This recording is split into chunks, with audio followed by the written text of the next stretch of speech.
Après cette petite introduction, on peut maintenant entrer dans le vif du sujet. La première des choses est de comprendre ce qu'est un navigateur. Donc pour cela, on va faire une petite phase théorique et expliquer quelques points. Et on y va tout de suite.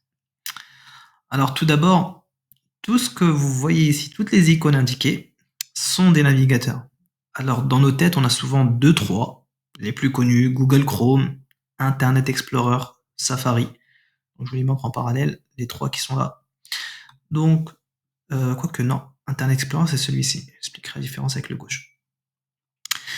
On a 3-4 qu'on utilise tout le temps, mais il faut savoir que les navigateurs, il y en a une multitude. La raison pour laquelle on ne s'intéresse pas aux autres, c'est que c'est comme partout, hein. Le marché est dominé par certains, voire même pour le coup, vous allez voir qu'il y a des grosses disparités, et on ne s'intéresse pas à d'autres navigateurs. Pourtant, il y en a certains comme Opera, Mozilla, Firefox, ce sont des navigateurs très intéressants dans leur utilisation. Donc là, par exemple, vous avez Chromium, qui n'est pas connu, mais qui peut être intéressant dans le sens où c'est le copier-coller de Chrome, donc a été développé par Google, mais qui protège vos données. Donc ça, par exemple, ça peut être intéressant pour ceux qui donnent une importance à leur vie privée. Quoi qu'il en soit, c'était juste pour vous rappeler qu'un navigateur n'est pas bloqué à 4 logiciels. Donc, je rappelle la définition assez rapide, hein, c'est ce qui nous permet d'accéder à Internet, c'est un logiciel, une application, et via une interface qui nous permet d'accéder aux pages web. On continue. Donc là, vous avez la raison pour laquelle j'ai plébiscité moi également Chrome. Donc en 2017, et les choses ne se sont pas améliorées. Firefox a augmenté par contre entre-temps.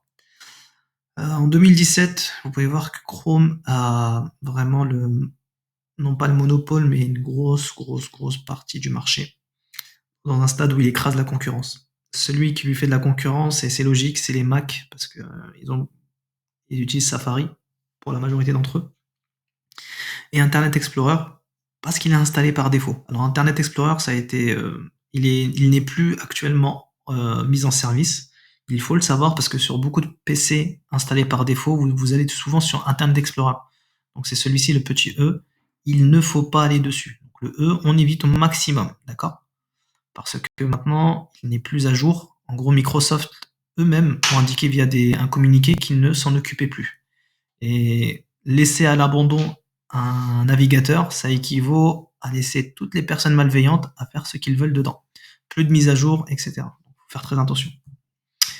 Et là, vous avez pour finir la définition de ce qu'est un navigateur. Donc, logiciel qui nous permet de consulter des pages web. Et nous sommes sur un logiciel et on va apprendre à l'utiliser tout de suite dans la prochaine vidéo.